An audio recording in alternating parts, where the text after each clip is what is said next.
Dharmalingam solicitor அவர்களை வழக்கடைக்கிறேன்.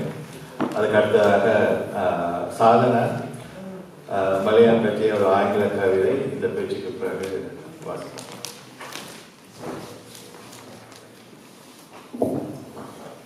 அனைவருக்கும் நன்றி. நான் இங்கு வரும்பொழுது உண்மையிலே மலையக சொலிடாரிட்டி சங்கத்திற்கு கூட்டத்துக்கு வருவதுதான் தெரிஞ்சது. எனக்கு அந்த ஃபவுண்டேஷன் அடிப்படை சரியாக அப்பவும் விளங்கவில்லை, இப்போதும் விளங்கவில்லை. என்றாலும் எனக்கு விளங்கிய அளவில் 3-4 கருத்துக்கள் விரிவாக்கம் சம்பந்தமாக 3-4 கருத்துக்களை கூற விரும்புகின்றேன். நீங்கள் சிலருக்கு தெரியும், நான் பவானியாவிலே ஒரு மனவளர்ச்சி கூடிய பிள்ளைகளுக்கான பாடசாலையை ஒரு அறக்கட்டளையாக நடத்துகின்றோம். அதை ஸ்தாபித்ததில் முக்கியமானவன் நான். அங்கு மாத்தளையைச் சேர்ந்த வெள்ளையன் சுப்பிரமணியம் என்ற மலையக தோட்ட தொழிலாளி எங்களை போல் கண்பார்வையுள்ளவனாக இருந்து, தொழிலாளியின் மகன் கண்பார்வையுள்ளவனாக இருந்து கண்பார்வை இழந்த சுப்பிரமணியம் பட்டேல் சுப்பிரமணியம் என்பவர் பவானியாடி யோகான் organisation for rehabilitation of handicap என்ற அந்த சேரிட்டியை பவானியால் நடத்துகின்றார். இங்கு நாங்கள் அதற்கு பொருளுதவி செய்கின்றோம். இது காந்தியம் சார்ந்த டேவிட் ஐயாவும் டாக்டர் ராயசுந்தரம் அவர்களும் இந்திய மலையகத்திலே தோட்டத்தை சினிமா அரசாங்கம் தோட்டங்களை சுவீகரித்த பொழுது தோட்ட தொழிலாளிகளை அப்படியே நான் ரோட்டிலே விட்ட பொழுது இந்த 2 ஐயாக்களும் தான் அவர்கள் முக்கியமாக கரிசனை கொண்டு அங்கு மலையக தெருக்களிலே பிச்சை எடுத்து கொண்டது அந்த அப்பாவி தொழிலாளிகளை வடபகுதியில் குறிப்பாக பவானியாவிலே எல்லையிலே உணர்ந்து குடியேற்றி இன்றும் எல்லை காவலர்களாக சிங்களவர்களின் ஆக்கிரமிப்பை தடுத்து நிறுத்துகின்ற எல்லை காவலர்களாக அந்த மலையக தொழிலாளர்கள் வாழ்கின்றார்கள்.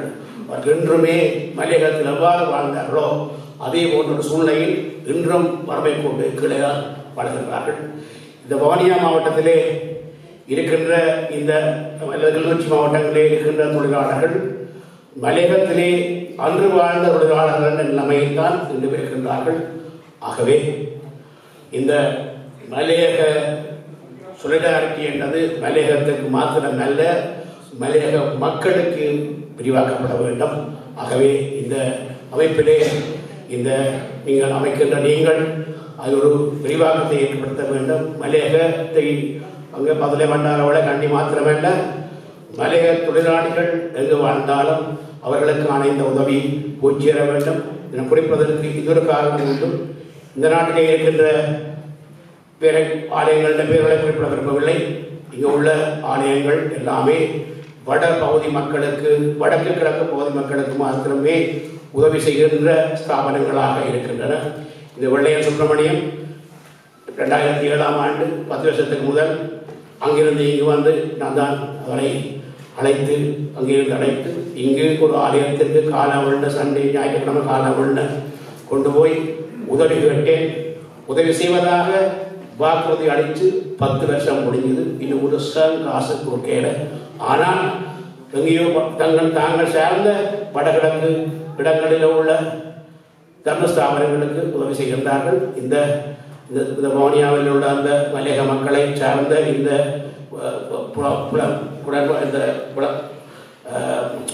மன வளர்ச்சி கொண்டிய பிள்ளைகளுக்கான உதவி கிடைக்கவில்லை. ஆகவே தயவு செய்து நீங்கள் இதை மலையகத்திற்கு மாத்திரம் மட்டுப்படுத்தாது, மலையகத்தை சார்ந்த மக்கள் வடகிழக்கில் வாழும் பொழுது அங்கேயும் அவர்கள் பாரபட்சம் காட்டப்படுவதாக நான் நினைக்கின்றேன்.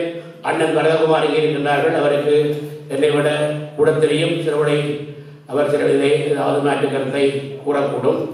ஆகவே இதை மலையக மக்களுக்கு விரிவுபடுத்துமாறு கேட்கின்றேன். அதுக்கு வாழ்ந்தாலும் இரண்டாவது, இங்கே இதை நீங்கள் இந்த சங்கத்தை இங்கே இடதுசாரிகள் என்றெல்லாம் சொல்லப்பட்டது.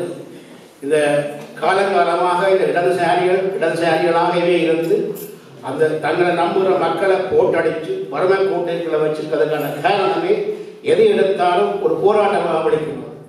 இங்கே ஒப்ரஸ்ட் என்ற தேவை ஒரு சொல்லு இங்கே பாதிக்கப்பட்டிருக்க தேவையில்லை என்று நான் நினைக்கிறேன். ஏன்னா எங்களுக்கு தேவை மக்கள், நான் ஒப்ரெஸ் பர்சன் அல்ல, நான் ஒரு சொலிசிட்டர், யாழ்ப்பாணத்தை சேர்ந்தவன், ஒப்ரெஸ் நான் அல்ல.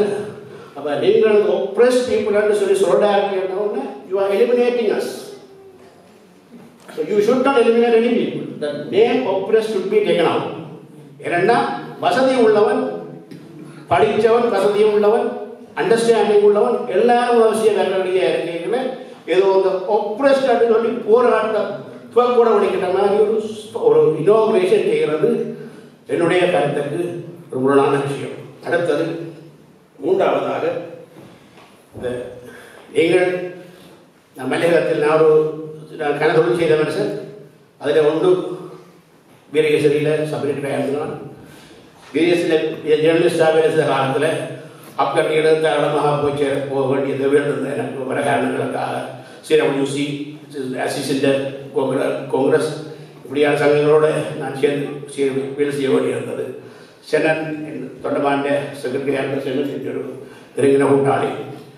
அங்கே நான் போன காலங்களில் எல்லாம் அந்த மலைய மக்களோட பார்வை இந்த வடகிழக்கில் குறிப்பாக யாழ்ப்பாணத்துக்கான ஒரு சுரண்டல்காரனாக நினைச்சது. அதில் பெரிய உண்மையும் இருக்கு.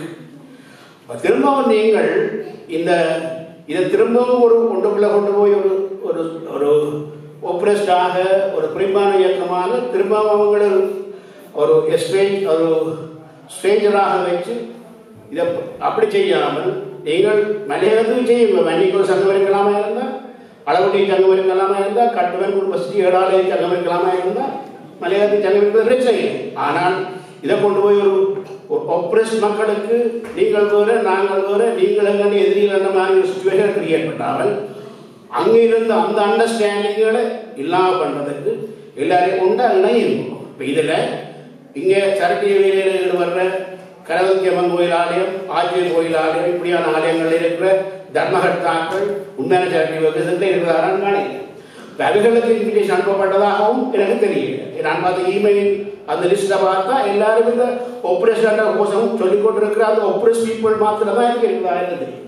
அவருடைய இன்விடேஷன் எக்ஸ்டெண்ட் பண்ணப்பட வேண்டும். யாருக்கு வேண்டாம், தர்மம் செய்யக்கூடிய மனப்பான்மை உள்ள தர்மகர்த்தாக்களுக்கும் எக்ஸ்டெண்ட் பண்ண வேண்டும் என்றதை கூடி எனக்கு இந்த நேரத்தை தந்ததுக்கு நன்மை தந்து நான் வாழ்த்தி என்னுடைய அண்டர்ஸ்டாண்டிங் என்னுடைய தயவு செய்து ஏதாவது ஒஃபெண்ட் பண்ணியிருந்தால் மன்னிச்சு கொள்ளுங்க. நன்றி.